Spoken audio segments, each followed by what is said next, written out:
하나님 말씀 고린도전서 2장 1절에서 5절 말씀 보겠습니다. 고린도전서 2장 1절에서 5절입니다.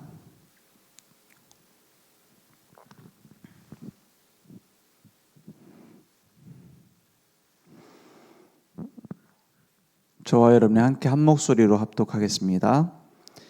형제들아, 내가 너희에게 나아가 하나님의 증거를 전할 때에 말과 지혜의 아름다운 것으로 아니하였나니 내가 너희 중에서 예수 그리스도와 그가 십자가에 못 박히신 것 외에는 아무것도 알지 아니하기로 작정하였음이라.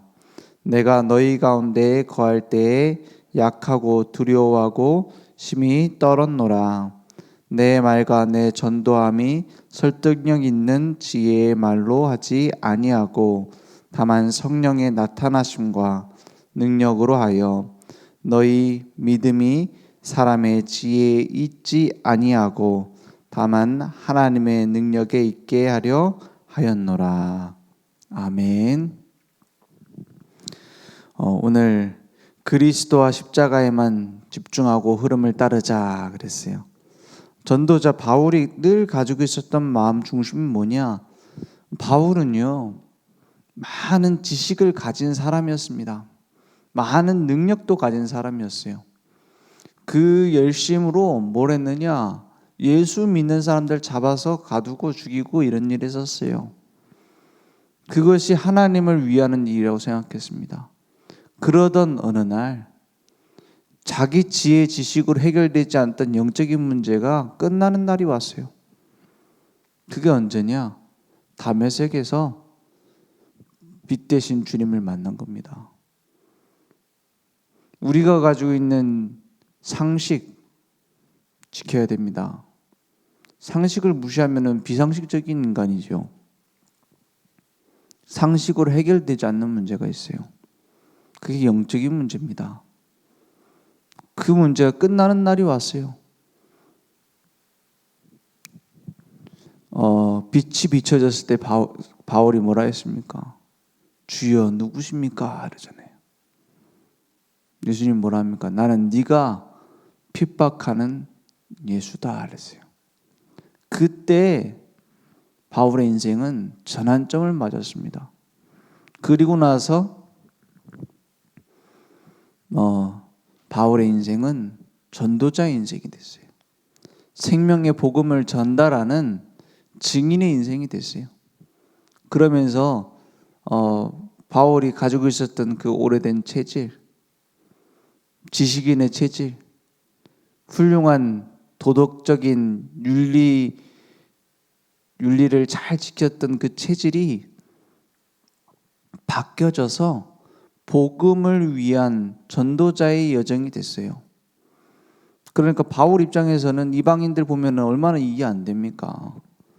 우리나라 사람 중국 가도 일본 가도 이해 안 되는 게 많은데 그렇지 않겠어요?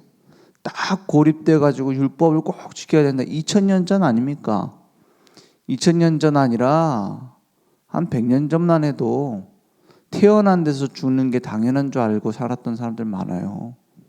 그래서 무슨 안성댁, 충주댁 왜 그렇게 불렀습니까?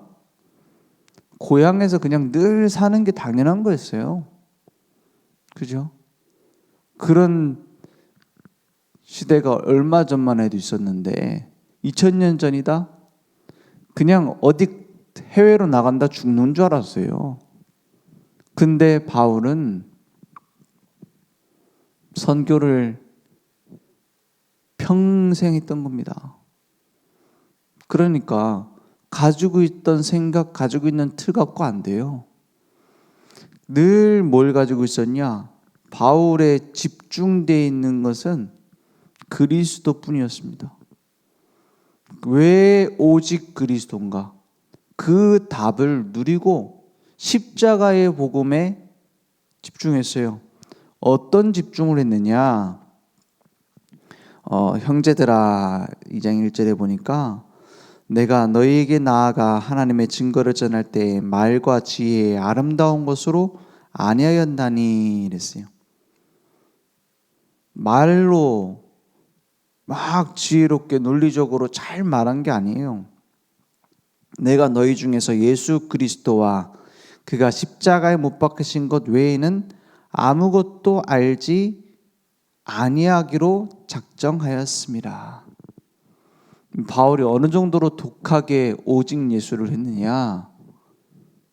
오직 예수만 말해야겠다가 아니에요.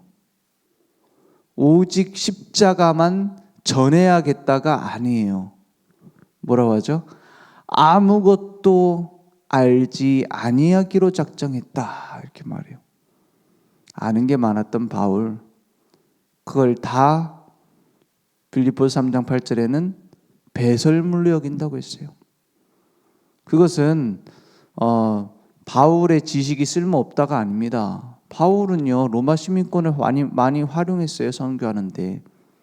바울은요, 헬라 사상과 헬라어를 선교하는데 많이 활용했어요.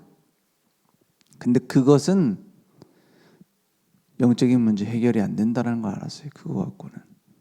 그것 가지고는 참된 전도 선교는 할 수 없다는 걸 알아요. 활용할 뿐이지. 그래서 사도행전 역사를 보면은 바울이 고린도 지역에 오기 전에 17장에 보면은 혼자서, 그러니까 데살로니가 지역을 거쳐서 베레아로 갔다가 이렇게 쭉 오잖아요. 혼자서 사역을 해야 됐던 데가 아테네 지역입니다. 아덴. 거기에서 바울이 전달했던 메시지를 보면 굉장히 철학적인 메시지가 들어가 있어요. 여기서 고린도 전서에 나오는 마치 말과 지혜의 아름다운 것으로 아니하였나니, 고린도 지역에서는 이렇게 했잖아요. 그 전에는 마치 말과 지혜의 아름다운 것으로 하는 것처럼 보이는 그런 메시지들이 나와요. 철학적 메시지. 뭐라고 하냐? 너희들은 참 종교심이 많다. 어떤 신 다 이름 붙여놓고 어떤 신에는 이름 없는 신이라는 신까지 지어놨으니 내가 그 이름을 알지 못하는 그 신에 대해서 설명해 주겠다라고 말하면서 하나님에 대해서 쭉 풀어요. 굉장히 철학적이잖아요. 우리가 만날 수 없는 신, 온 우주를 만드신 창조주, 그분이 누군지 알려주겠다. 이런 식으로 풀어간단 말이에요. 굉장히 지혜롭죠. 굉장히 철학적이죠. 바울이 했던 메시지 중에서 제일 철학적인 게 아테네 지역입니다. 그럴 수 있었던 이유가 뭐냐? 그럴 수밖에 없었던 것은 아니지. 그렇게 안 할 수도 있었지만 바울이 그것을 선택한 이유가 있었어요. 왜냐? 아테네, 아덴, 엄청난 철학자들의 도시입니다. 막 소크라테스, 아리스토텔레스 막 이런 스스들이 놀던 데예요. 지혜 있는 자들. 그러니까 여기는 좀 철학적인 메시지를 풀어가는 것으로 전략을 삼아야겠다라고 한 거예요. 전략이 참 중요합니다. 지역 분석을 정확하게 해야 되겠죠. 이 지역에는 이렇게 복음 전해야겠다. 그런데 그것이 본질을 흐린다면은 안 하는 게 낫습니다.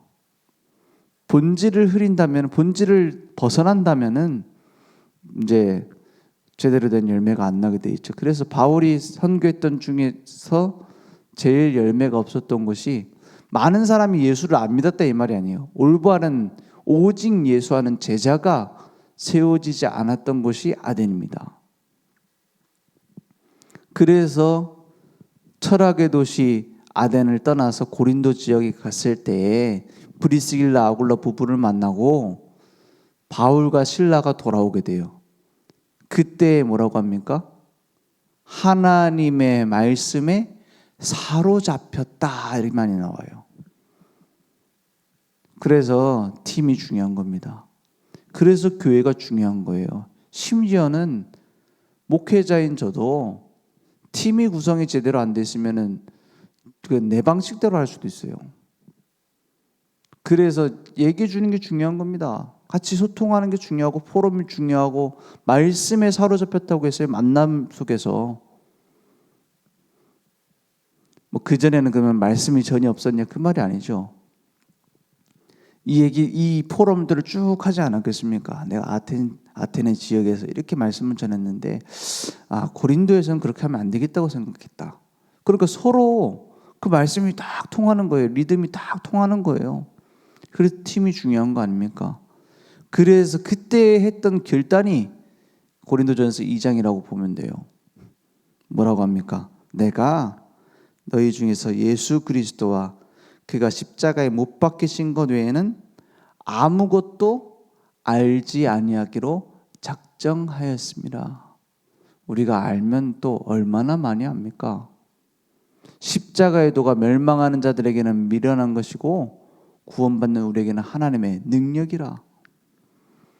그러니까 이 땅에 지혜자가 어디 있습니까?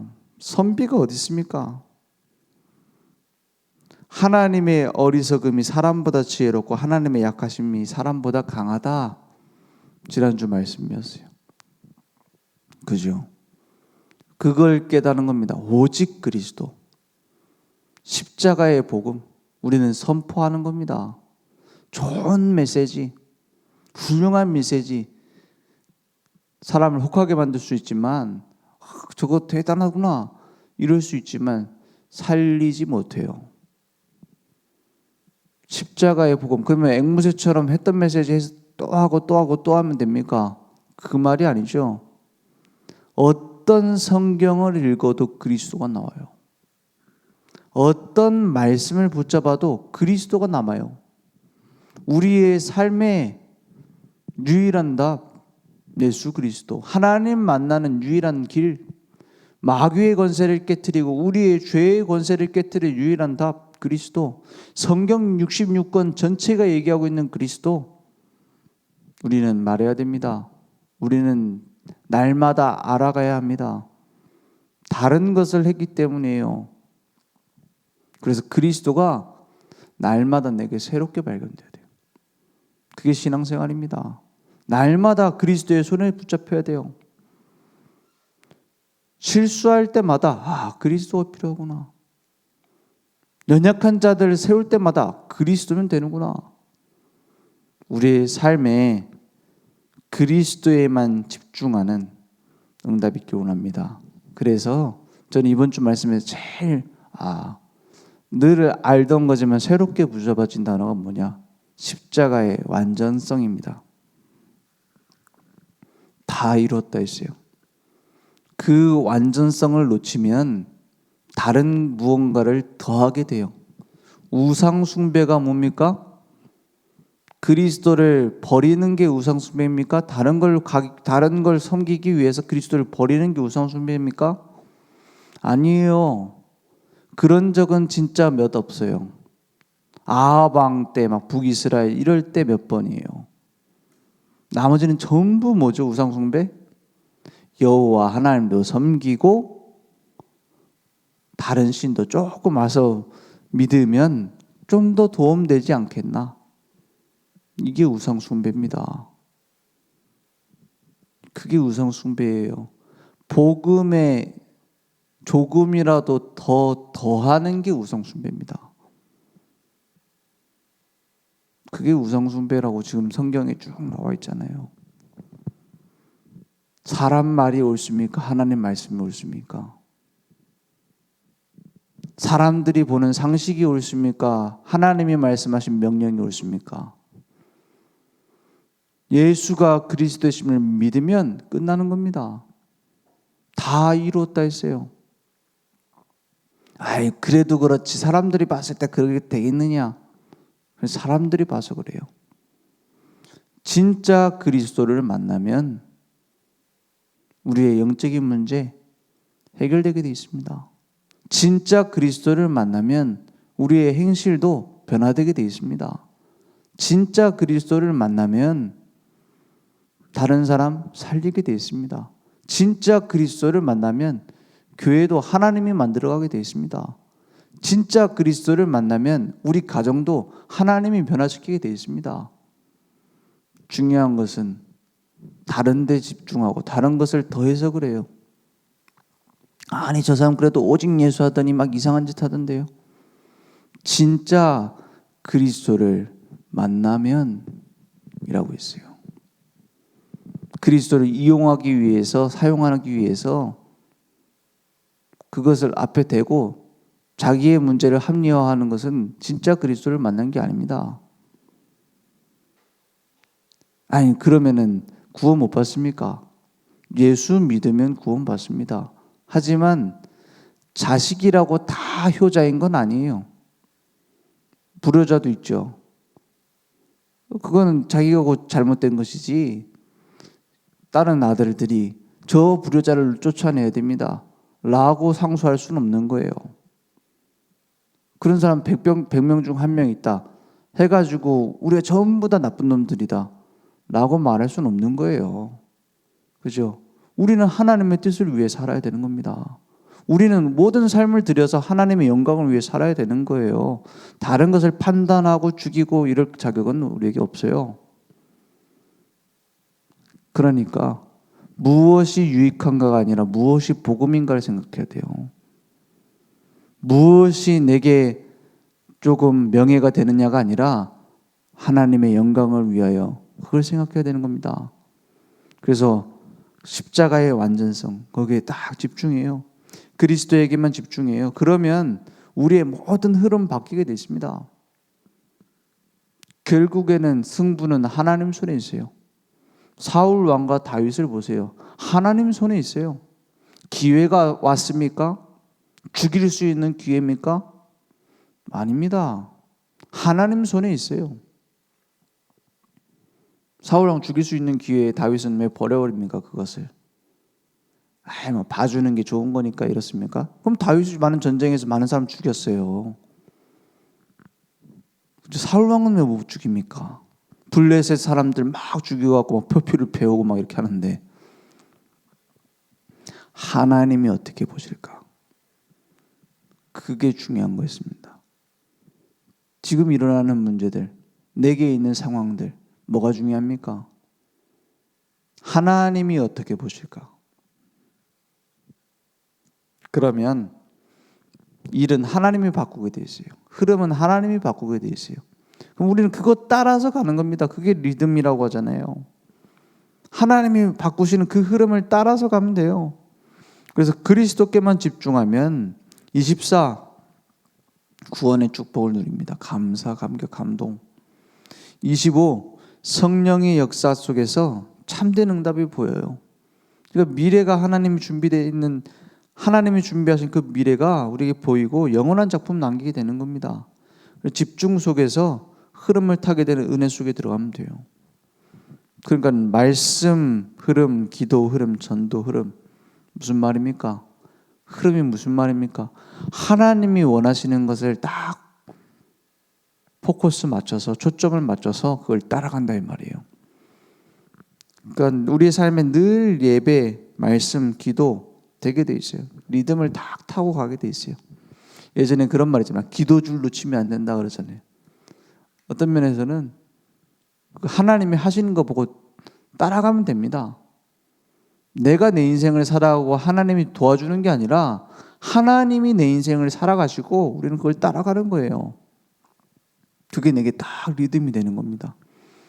그러니까 리드미컬한 삶이라고 했어요. 이제 응답이 막 보이는 거예요. 전도, 선교, 렘넌트, 제자운동이 우리에게 회복되는 겁니다.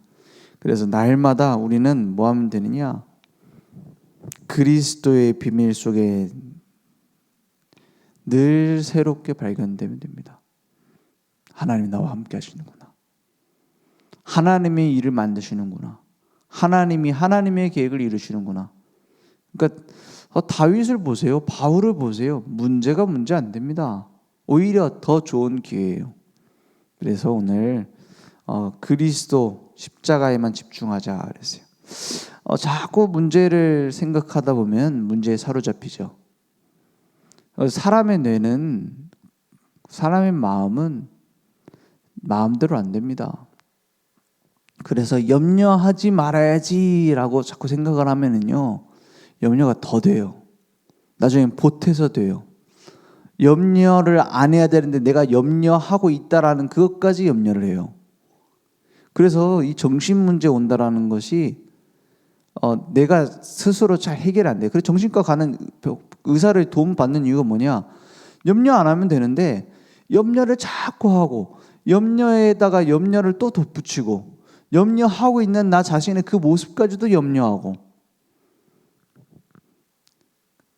그래서 내가 하고 있는 악습을 끊으려고 몸부림치면 안 됩니다. 그거 갖고는 해결이 안 돼요. 내가 틀린 생각하고 있는 그거를 내 생각으로 고쳐보려면 안 돼요. 뭐 해야 되느냐? 그리스도에 집중하면 저절로 해결됩니다.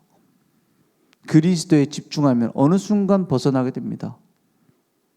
어떤 면에서는 빨리 나올 필요도 없어요. 하나님이 정확하고 완벽하게 인도하십니다. 오늘 그 응답이 내 개인에게, 우리 가정에, 현장에, 교회에 회복되어지는 응답이 있기를 원합니다. 기도하겠습니다. 하나님 감사합니다. 예수는 그리스도시요 모든 문제 해결자이심을 믿습니다. 그 십자가의 완전성을 믿고 거기에 집중하는 증인들 될 수 있도록 역사해 주시옵소서. 날마다 하나님께서 이루시는 흐름을 따라가는, 그래서 하나님과 방향이 맞고 하나님과 시간표가 맞는, 하나님이 원하시는 영적인 리듬을 타는 증인들 될 수 있도록 주님 역사해 주시옵소서. 하늘에 계신 우리 아버지여, 이름이 거룩히 여김을 받으시오며 나라의 임하옵시며 뜻이 하늘에서 이룬 것 같이 땅에서도 이루어지리이다. 오늘날 우리에게 일용할 양식을 주옵시고 우리가 우리에게 죄진 자를 사하여 준 것 같이 우리 죄를 사하여 주옵시고 우리를 시험에 들게 하지 마옵시고 다만 악에서 구하옵소서. 대개 나라와 권세와 영광이 아버지께 영원히 있사옵나이다. 아멘.